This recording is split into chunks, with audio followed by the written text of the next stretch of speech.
ঝিঙা পোস্ত। আজ রান্না করব ঝিঙা পোস্ত। ঝিঙাগুলোকে গোল গোল করে কেটে নিয়েছি। আলু, লঙ্কা আর পোস্ত। তেল গরম হয়ে গেছে, আগে আলুগুলো ভেজে নেব।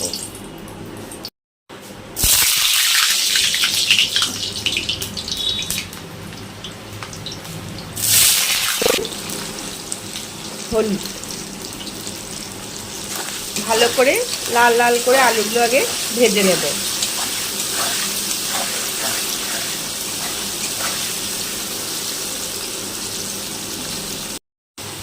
আলু ভাজা হয়ে গেছে, এখন তুলে নেব আলুগুলোকে।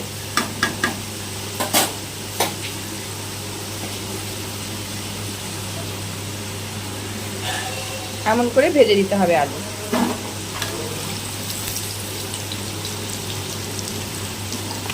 শুকনো লঙ্কা ফোড়ন দেব। শুকনো লঙ্কাগুলো কালো কালো করে ভেজে নিয়ে আঁচটা কমিয়ে কালো জিরা ফোড়ন দিতে হবে। এবার আমি ঝিঙাগুলো দিয়ে দেব।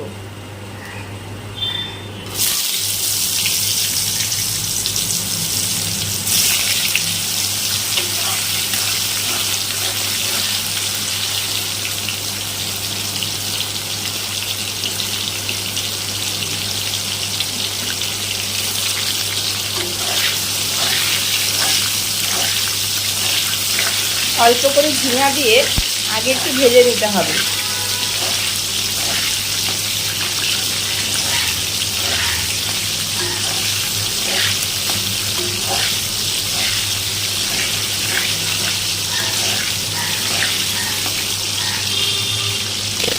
অল্প কটা ঝিঙা যখন ভাজা ভাজা হয়ে যাবে, তখন আমি বাদবাকি সব ঝিঙা এর মধ্যে দিয়ে দেবো। এটা অল্প ভাজা ভাজা হয়ে গেছে, এখন আমি সমস্ত ঝিঙাগুলো এর মধ্যে দিয়ে দেবো। দিয়ে ভালো করে ভেজে নেব।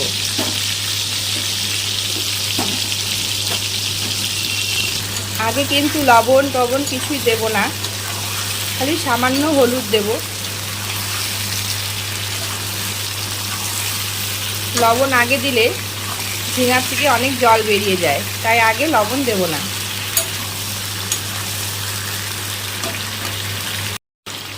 যেহেতু পোস্ত, তাই বেশি হলুদ না, সামান্য অল্প হলুদ।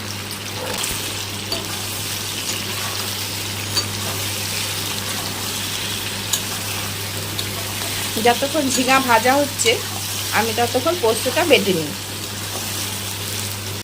ঝিঙা ভাজার মধ্যে দুটো কাঁচা লঙ্কা দিয়ে দিলাম। পোস্ত আর চারটা কাঁচা লঙ্কা নিয়ে একসঙ্গে বেটে নেব। লবণ দিয়ে দেব।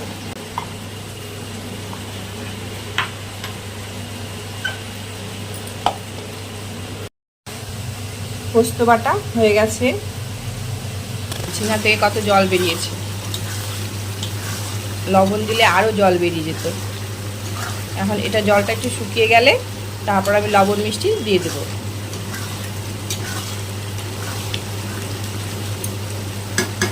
দিয়ে দেবো লবণ। পোস্তের মধ্যে যেহেতু লবণ দেওয়া আছে, তাই এখন এখানে অল্প করেই লবণ দিলাম।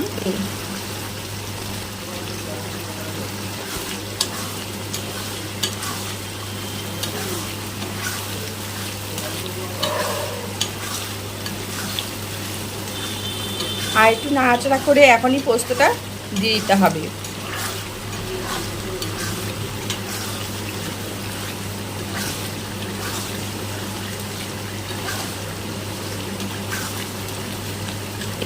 পোস্ত বাটা।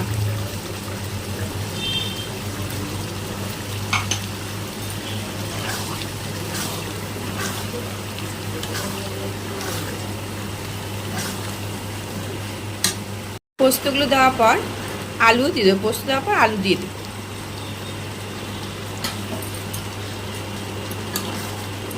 আর ঝিঙা যে জলটা বেরিয়েছে সেটা দিয়েই পোস্তটা হয়ে যাবে রান্না করা, আর এক্সট্রা জল দিতে হবে না।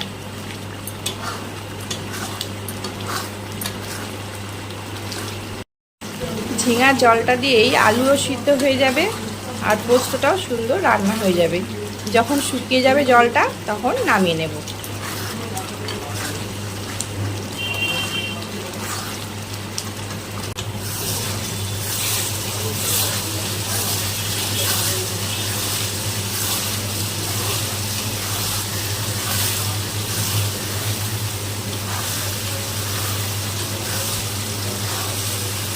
হয়ে গেছে ঝিঙা পোস্ত,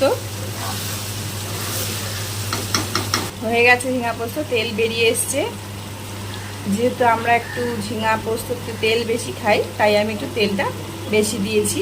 আপনারা ইচ্ছা করলে একটু কম তেল দিয়েও বানাতে পারেন। তেলটা বেশি দিলে কি ভাতটা মাখলে টেস্টি লাগে। হয়ে গেছে, এখন আমি অফ করে দেব।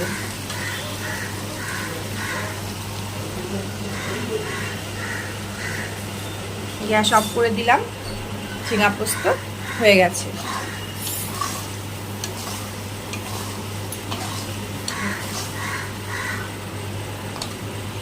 হয়ে গেছে, নামিয়ে নিয়েছি ঝিঙা পোস্ত।